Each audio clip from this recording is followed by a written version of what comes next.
आप देख रहे हैं योर मनी और हम बातचीत कर रहे हैं आज कीर्तन सर से आपके सवालों के ऊपर और साथ ही साथ रैंडम भी उनसे हम चर्चा करते हुए चल रहे हैं।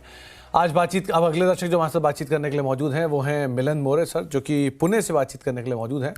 मिलन सर नमस्कार, क्या सवाल है आपका? हाँ नमस्कार, नमस्कार सर जी। सर मेरा ये सवाल है कि मैंने आपको एक पोर्टफोलियो मेरा शेयर किया था कि मैंने कुछ लार्ज कैप, मिड कैप और स्मॉल कैप में कुछ इन्वेस्टमेंट किया है। टोटल 7,000 की एसआईपी है। तो मुझे मेरा पोर्टफोलियो थोड़ा रिव्यू करना है। था is it good to go for long term for 15 years to achieve my goal for 50 to 70 lakhs? 50 to 70 lakhs। तो मोरे सर, जो हमारे पास आपने सवाल भेजा है उसके हिसाब से आपने 15 साल में 1 करोड़ रुपए की बात की है और 15,000 रुपए तक आप एसआईपी बढ़ाने की बात कर रहे हैं। सो आप 7,000 और बढ़ा सकते हैं, राइट? हाँ, यस, 15,000 का एसआईपी बढ़ा सकता हूँ। तो हाँ, 1 करोड़ तो 15 साल का टारगेट है। Yes, correct.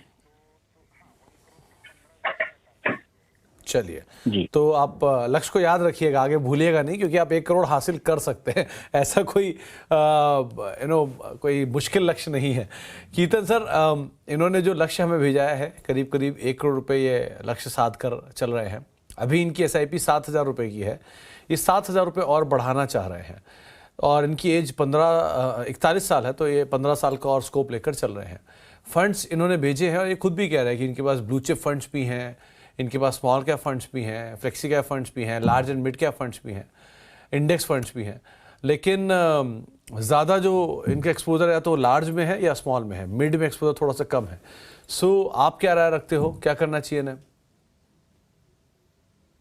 मिलिंद जी, सबसे पहले तो अगर आपके गोल की बात करें तो पहला स्टेप आपका सही है कि आप 7,000 रुपए से अपनी एसआईपी को बढ़ाकर 15,000 कर रहे हैं।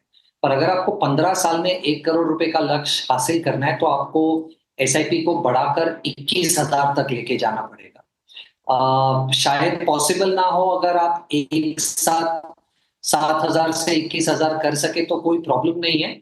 आप धीरे धीरे करके स्टेप अप कीजिए आपकी एसआईपी। मुझे ऐसा लग रहा है कि अगर आप धीरे धीरे करके भी स्टेप अप करेंगे तो आपके पास 15 साल का समय है और काफी इनफ है 1 करोड़ रुपया जमा करने के लिए। पर अगर आप एक साथ बढ़ा सकते हैं तो आपको 21,000 रुपए की एसआईपी करनी पड़ेगी 1 करोड़ का लक्ष्य हासिल करने के लिए। अब देखिए, आपके पोर्टफोलियो को जब मैं देख रहा हूं तो मुझे 2 प्रॉब्लम्स दिख रही है आपके पोर्टफोलियो में। आपका concentration risk quant mutual fund की तरफ ज्यादा है और मुझे ऐसा लग रहा है कि अगर आप इंडेक्स फंड में इन्वेस्ट कर रहे हैं जिसके थ्रू आप लार्ज कैप में ऑलरेडी एक्सपोजर ले चुके हैं, तो आपको एक्टिव फंड के थ्रू लार्ज कैप में एक्सपोजर लेने की जरूरत नहीं है। तो सलाह ये होगी कि आप एक्सिस ब्लू चिप और क्वांट स्मॉल कैप इन दोनों को एग्जिट कर दीजिए और उसके सामने, क्योंकि आपका मिड कैप में एलोकेशन कम है, तो एक कोटक का इमर्जिंग और निपॉन का स्मॉल कैप ऐड कर लीजिए, जिससे बैलेंस आपके पोर्टफोलियो में लार्ज मिड स्मॉल का अच्छे से डाइवर्सिफाई हो जाएगा, क्योंकि आपके पास 15 साल का समय और वो इनफ है मिड और स्मॉल में एक्सपोजर लेने के लिए, प्रोवाइडेड आपका रिस्क एपेटाइट है, जो मुझे लग रहा है क्योंकि आप ऑलरेडी स्मॉल कैप में निवेश कर चुके हैं आपके पोर्टफोलियो के।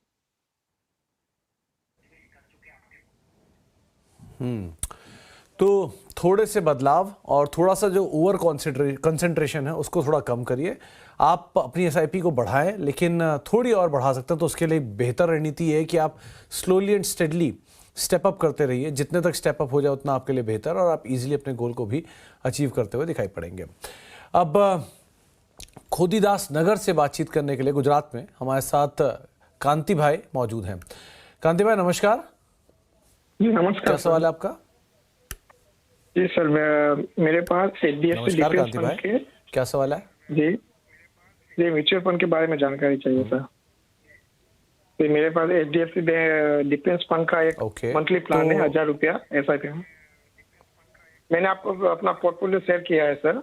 उसमें किस हिसाब से करना चाहिए 20 से 25 साल के लिए इन्वेस्ट, और कोई नयापन चालू करना चाहिए, इसमें बंद करके दूसरा चालू करना चाहिए, ऐड करना चाहिए, उसके बारे में जानकारी चाहिए। ओके, तो कांति भाई जो सवाल मेरे पास है कि आपकी उम्र करीब 33 साल के आसपास है, मंथली इनकम आपकी रफली 25,000 रुपए के आसपास की, और आप मंथली निवेश करते हैं 3,500 रुपए की एसआईपी के जरिए। आपने सुकन्या समृद्धि में 1000 रुपए का निवेश कर रखा है। 20 से 25 सालों के लिए आप निवेश कर रहे हैं और आपके फंड्स जो आपने हमें भेजे हैं, आप उसमें कुछ बदलाव या रिव्यू मांग रहे हैं, राइट? जी क्या मैं सही हूँ? ओके।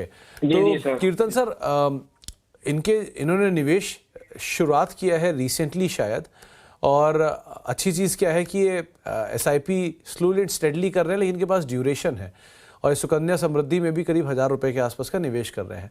लेकिन एक दो चीज़ें जो ऑब्जर्वेशन में है, एक इनका डिफेंस फंड जो कि ऑलरेडी बहुत चला हुआ है, और बाकी दो इनके पास स्मॉल कैप फंड है जो कि अगेन बहुत ज़्यादा हाल की तेज़ी में पार्टिसिपेट करके गया है। सो कुछ रिव्यू आप मांग रहे हैं, आपको क्या लगता है क्या बदलाव करने की ज़रूरत है?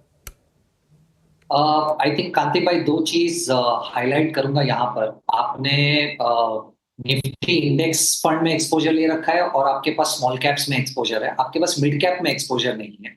देखिए, अगर आपके पास 20-25 साल का इन्वेस्टमेंट होराइजन है तो लार्ज मिड स्मॉल तीनों में बने रहना मेरे हिसाब से एक बेहतर डाइवर्सिफाइड पोर्टफोलियो बन सकता है। तो आप अगर मिड कैप में एक्सपोजर बढ़ाए तो अच्छा होगा, पोर्टफोलियो काफी डाइवर्सिफाई हो जाएगा। पॉइंट 1। पॉइंट 2, मुझे ऐसा लग रहा है कि शायद डिफेंस सेक्टर में जिस तरीके की डिस्कशंस हो रही है पिछले एक साल से या 1.5 साल से, बहुत ज्यादा इंटरेस्ट आ रहा है। पर जैसे मैं पहले इसी शो में पहले भी एक बार ये बात कर चुका हूँ कि मुझे ऐसा लग रहा है कि सेक्टर फंड्स में रिटेल निवेशकों को नहीं जाना चाहिए, सोफिस्टिकेटेड इन्वेस्टर्स के लिए बना हुआ है। और स्पेसिफिकली डिफेंस मुझे ऐसा लग रहा है बहुत छोटा सा सेक्टर है, डेफिनेटली आगे जाकर पोटेंशियल बहुत बड़ा है, पर एक रिटेल इन्वेस्टर जिसको शायद वो डिफेंस में क्यों पैसा लगा रहा है और सेक्टर को कैसे ट्रैक करना है, अगर इसकी जानकारी आपके पास नहीं है तो मैं सीरियसली ये सजेस्ट करना चाहूंगा कि आप सेक्टोरियल फंड से, स्पेसिफिकली डिफेंस से कर जाए। तो मैं सजेस्ट ये करूंगा कि अगर आप 4500 रुपीज की SIP आप कर रहे हैं, सबसे पहले तो क्योंकि 20-25 साल का आपका लक्ष्य है, आपकी जैसे ही सैलरी बढ़ेगी आप इसे स्टेप अप कीजिए, थोड़ा सा 4500 को इंक्रीज कीजिए over a period of time जैसे ही आपकी सैलरी बढ़ रही है। सॉरी, आप HDFC के डिफेंस फंड से एग्जिट कीजिए और आप क्वांट का मिड कैप ऐड कर लीजिए। उससे होगा ये कि आपके पास लार्ज कैप में भी एक्सपोजर होगा ग्रो वाले फंड के थ्रू, मिड कैप में क्वांट के थ्रू हो जाएगा, और स्मॉल कैप में आपके पास ऑलरेडी कैनरा और टाटा होगा, जिससे डाइवर्सिफाई हो जाएगा आपका पोर्टफोलियो काफी हद तक। 4500 अ मंथ से आप 25 सालों में तकरीबन 78 लाख रुपीस इकट्ठा कर पाएंगे। मुझे नहीं पता कि आपके लक्ष्य के लिए इनफ होगा या नहीं, पर सैलरी बढ़ेगी तो डेफिनेटली SIP में निवेश बढ़ाइए।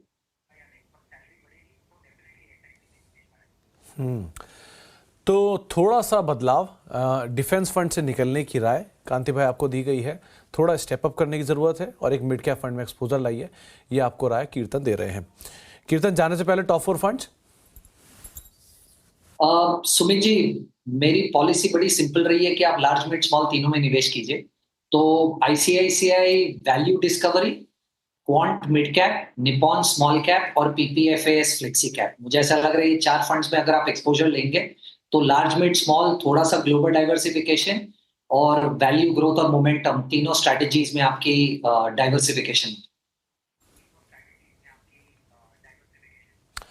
तो ये फंड्स आप देख पा रहे हैं, इनके साथ अपने नए निवेश की शुरुआत कर सकते हैं। बहुत बहुत शुक्रिया कीर्तन हमारे साथ मौजूद रहने के लिए, आज दर्शकों सवालों के जवाब देने के लिए और रैंडम टॉपिक्स पर हमसे बातचीत करने के लिए बहुत बहुत शुक्रिया। फिलहाल अब योर मनी को ही समेटेंगे, एक ब्रेक का वक्त है और ब्रेक के उस पार खबरों का सिलसिला बना रहेगा।